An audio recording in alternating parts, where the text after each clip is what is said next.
നമ്മോടൊപ്പം ഇപ്പോൾ ഷമീർ ചേരുകയാണ് ചിന്നക്കടയിൽ നിന്ന്. കൊല്ലം ചിന്നക്കടയിൽ നിന്ന് ഷമീർ കൊല്ലത്തേക്ക് കൊല്ലം അതിർത്തി കടന്ന് ചിന്നക്കടയിലേക്ക് വന്നുകൊണ്ടിരിക്കുകയാണ്. VS-ന്റെ ഭൗതിക ശരീരം വഹിച്ചുള്ള വാഹനം എന്തായാലും എല്ലായിടത്തും കാണാനാകുന്നത് നമുക്ക് ജനസഹസ്രം തന്നെയാണ്. അത്രമാത്രം ആളുകൾ ഈ മഴയത്തും ഈ പാതിരാത്രിയിലും VS-നെ ഒരു നോക്ക് കാണാനായി അവിടെ നിൽക്കുകയാണ്.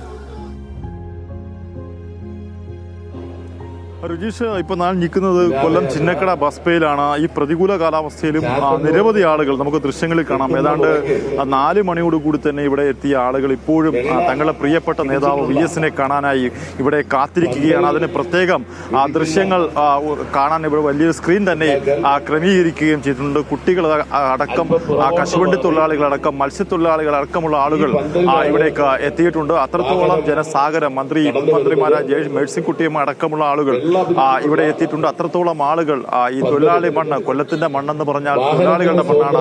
ആ മണ്ണിൽ VS-ന്റെ ചേതനയേറ്റ ശരീരം, ഒരുപാട് തൊഴിലാളി സമരങ്ങൾക്ക് നേതൃത്വം നൽകിയ ഇവിടെ എത്തി മത്സ്യത്തൊഴിലാളികളുടെ സമരത്തിന് നേതൃത്വം നൽകിയ, അതുപോലെ കശുവണ്ടി തൊഴിലാളികളുടെ സമരത്തിന് നേതൃത്വം നൽകിയ തങ്ങളുടെ പ്രിയപ്പെട്ട VS-നെ ഒരു നോക്ക് കാണാൻ ഏതാണ്ട് രാത്രി 1 മണിയാകുമ്പോഴും ഇത്രത്തോളം ആളുകൾ കൊല്ലം ചിന്നക്കട ബസ് ബേയിൽ എത്തിയിരിക്കുകയാണ്. ഇവിടെയും ഉയരുന്ന മുദ്രാവാക്യം കണ്ണേ കരളെ VS എന്ന ആർത്തലച്ച മുദ്രാവാക്യത്തിന്റെ ഒറ്റ കരുത്തിൽ മാത്രം കമ്മ്യൂണിസ്റ്റ് പാർട്ടിയുടെ കാർക്കശ്യ മതിലുകളെ പൊളിച്ചെഴുതിയ പ്രിയപ്പെട്ട നേതാവിനെ കാണാനായി ഒട്ടനവധി പേരാണ് ഈ പ്രതികൂല കാലാവസ്ഥയിലും ഇവിടെ എത്തിയിരിക്കുന്നത്. ദൃശ്യങ്ങളിൽ നമുക്ക് കാണാം, ഇവിടെ പ്രത്യേകം ക്രമീകരിച്ച പന്തൽ ഉൾപ്പെടെ ക്രമീകരിച്ച ആളുകളെ മഴ നനയാത്ത രീതിയിൽ ആളുകളെ അകത്തേക്ക് കയറ്റി ഇരുത്തിയിരിക്കുന്നതൊക്കെ നമുക്ക് ദൃശ്യങ്ങളിൽ കാണാൻ കഴിയുന്നുണ്ട്. എന്തായാലും VS എന്ന നേതാവിന്റെ തലപ്പൊക്കവും VS-നെ പാർട്ടിയിലേക്കും സർക്കാരിലേക്കുമൊക്കെ തിരുത്തൽ ശക്തിയാക്കിയതുമൊക്കെ കഴിഞ്ഞ ബുള്ളറ്റുകളിലൊക്കെ നമ്മൾ ചർച്ച ചെയ്തതും പറഞ്ഞതുമൊക്കെയാണ്. പക്ഷേ അതിനുമൊക്കെ അപ്പുറത്തേക്ക് വലിയ സ്വീകാര്യതയാണ് VS എന്ന നേതാവിന് ഇവിടെ ലഭിച്ചുകൊണ്ടിരിക്കുന്നത്. എന്തായാലും നമുക്ക് ഈ ദൃശ്യങ്ങൾ കാണാവുന്ന ഈ റോഡ് സൈഡിൽ, ഇപ്പോൾ നമ്മൾ NH-66 ഭാഗത്താണ്. ഈ റോഡ് സൈഡിൽ ഈ മഴ നനഞ്ഞും കുട്ടികളും സ്ത്രീകളും അടക്കമുള്ള ആളുകളൊക്കെ ഇവിടെ ഇരിക്കുകയാണ്. VS-നെ കാണാൻ വേണ്ടി വന്നിരിക്കുകയാണോ? കണ്ടിട്ടേ പോകത്തുള്ളൂ. VS-നെ എങ്ങനെയാ അറിയുന്നത്? മുമ്പത്തെ മുഖ്യമന്ത്രിയാണ്. VS-നെ കുറിച്ച് മുമ്പ് നേരിട്ട് കാണുകയോ അറിഞ്ഞിട്ടുണ്ടോ, വല്ല ചെയ്തിട്ടുണ്ടോ? ഇല്ല. ആദ്യമായിട്ട് അവസാനമായിട്ട് അദ്ദേഹത്തിനെ കാണുവാണല്ലേ? VS-നെ കുറിച്ച് എന്തറിയാം? മുഖ്യമന്ത്രിയായിരുന്നു, അതറിയാം. കണ്ടിട്ടേ പോകത്തുള്ളൂ. എവിടാ വീട്? എവിടെ? VS-നെ അറിയാമോ? എങ്ങനെ അറിയാം VS-നെ? മുൻ മുഖ്യമന്ത്രിയാണ്. പിന്നെ അല്ലാതെ എങ്ങനെ അറിയാം?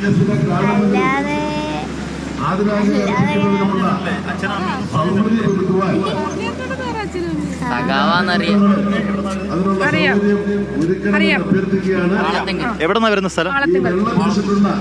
വാളത്തുങ്കൽ എന്ന് പറഞ്ഞൊരു സ്ഥലത്തു നിന്ന് വന്ന ആളുകളാണ് ഇവിടെ ഇരിക്കുന്നത്. നല്ല മഴ ഇവിടെ ഉണ്ട്. പക്ഷേ ആ പ്രതികൂല കാലാവസ്ഥയെ നമുക്ക് കുറച്ചുകൂടെ മുമ്പിലേക്ക് പോകുമ്പോൾ കാണാം, പല ആളുകളും ഇവിടെ മഴ നനഞ്ഞു നിൽക്കുന്ന ആളുകളുണ്ട്, റെഡ് വോളണ്ടിയേഴ്സ് ഉണ്ട്. അങ്ങനെ VS-ന്റെ ഭൗതിക ശരീരം ഏതാണ്ട് ഇപ്പോൾ ചാത്തന്നൂരിലേക്ക് എത്തുന്നു എന്നാണ് നമുക്ക് അറിയാൻ കഴിയുന്നത്. പാരിപ്പള്ളി പിന്നിട്ട് ചാത്തന്നൂരിലേക്ക്. എന്തായാലും പ്രിയപ്പെട്ട നേതാവിനെ ഒരു നോക്ക് കാണാൻ വേണ്ടി നിൽക്കുകയാണ്. ചേട്ടാ, ഒരുപാട് സമയമായോ വന്നിട്ട്? ഒരുപാട് സമയം. VS-നെ എങ്ങനെയാണ് ഓർക്കുന്നത്? സൂര്യൻ ഏറ്റവും നല്ല നേതാവ്. ഇനി കേരളത്തിലും ഇന്ത്യയിലും തൊഴിലാളി വർഗത്തിന്റെ നേതാവ് ഇനി ഒരാളുണ്ടാവാൻ സാധ്യതയില്ല. അറിയാമോ? എങ്ങനെ അറിയാം? മുൻ മുഖ്യമന്ത്രി. പിന്നെ അച്ഛൻ എന്തൊക്കെ പറഞ്ഞിട്ടുണ്ട് VS-നെ കുറിച്ച്? അച്ഛൻ എന്തൊക്കെ പറഞ്ഞിട്ടുണ്ട്?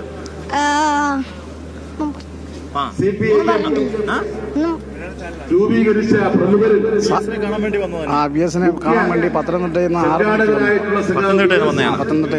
അദ്ദേഹത്തിന്റെ അവസാനത്തെ യാത്ര, അവസാന യാത്ര കണ്ട് പാവപ്പെട്ടവരുടെ തലവനായ യാത്രാമൊഴി നൽകുവാൻ വേണ്ടി കടന്നു വന്നതാണ്.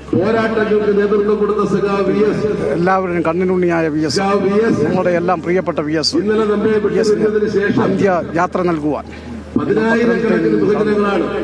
എത്ര താമസിച്ചാലും കണ്ടു.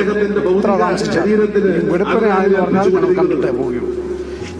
എത്ര താമസിച്ചാലും കണ്ടിട്ടേ പോകുകയുള്ളൂ. എത്ര താമസിച്ചാലും വെളുപ്പിനെ ആയെന്ന് പറഞ്ഞാൽ ഞങ്ങൾ കണ്ടിട്ടേ പോകുകയുള്ളൂ. എത്ര താമസിച്ചാലും കണ്ടിട്ടേ പോകുകയുള്ളൂ. എത്ര താമസിച്ചാലും വെളുപ്പിനെ ആയെന്ന് പറഞ്ഞാൽ ഞങ്ങൾ കണ്ടിട്ടേ പോകുകയുള്ളൂ. തീർച്ചയായിട്ടും രുചീഷ്, അങ്ങനെയാണ് ഓരോരുത്തരും പറയുന്നത്. നമുക്ക് പല ആളുകളും പത്തനംതിട്ട അതുപോലെ കോട്ടയം അടക്കമുള്ള ജില്ലകളിൽ നിന്നുള്ള ആൾക്കാർ കൊല്ലം ജില്ലയിലേക്ക് വന്നിരിക്കുകയാണ്. കാരണം MC റോഡ് വഴിയല്ല ഈ വിലാപയാത്ര കടന്നു പോകുന്നത്, അത് NH 66 വഴിയാണ് കടന്നു പോകുന്നത്. നമുക്ക് ഈ ദൃശ്യങ്ങളിൽ തന്നെ കാണാം, കൊല്ലം നഗരത്തിന്റെ പ്രധാനപ്പെട്ട ഒരു ബസ്വെയാണ്.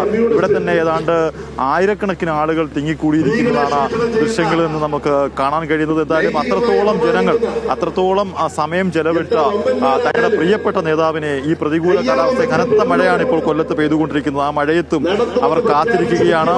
എന്തായാലും VS എന്ന വിപ്ലവകാരിക്ക് അവസാനമായ ഒരു റെഡ് സല്യൂട്ട് നൽകാൻ വേണ്ടിയുള്ള കാത്തിരിപ്പിലാണ് ഓരോരുത്തരും.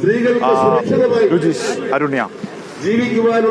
ഷമീറെ, ഈ മനുഷ്യരുടെ ഈ കാത്തിരിപ്പ് കാണുമ്പോൾ ഒരുപക്ഷെ നമ്മൾ പറഞ്ഞതുപോലെ ഒരുപാട് കഥകൾ അവർക്ക് പറയാനുണ്ട് VSനെ കുറിച്ച്. സ്വാതി, ഈ നേരത്തെ ഓരോ ആളുകളുടെ അനുഭവം പറയുമ്പോൾ അവരിൽ പലരും VSനെ കണ്ടവരല്ല, VSൻ്റെ ഈ തലമുറയിൽ ജീവിച്ച കുട്ടികളല്ല കൂടുതൽ ആളുകളും. പക്ഷേ അവർക്കൊക്കെ പറയാനുള്ളത് വലിയൊരു നേതാവാണ് എന്ന കഥ മാത്രമാണ്. പക്ഷേ അത് മറ്റാളുകളിൽ നിന്ന് പകർന്നു കിട്ടിയ കഥകളാണ്. നമുക്ക് VSനെ കുറിച്ച് ഓർക്കുമ്പോൾ മറ്റു ആളുകൾക്കെല്ലാം തന്നെ ഒരു വലിയ മനുഷ്യൻ നമുക്കിടയിൽ ജീവിച്ചു പോകുന്നു എന്ന് മാത്രമല്ല, നമ്മുടെ എല്ലാ സമസ്ത പ്രശ്നങ്ങൾക്കും ഒരു പരിഹാരം ആ മനുഷ്യനുണ്ട് എന്ന് നമ്മൾ വിശ്വസിക്കുകയാണ്. കാരണം എല്ലാ വിഷയങ്ങളിലും ഒരു അഭിപ്രായം VSനുണ്ട്. VSൻ്റെ അഭിപ്രായത്തിന് ആ അർത്ഥത്തിലാണ് മലയാളി ഒരു വില നൽകിയിരുന്നത്.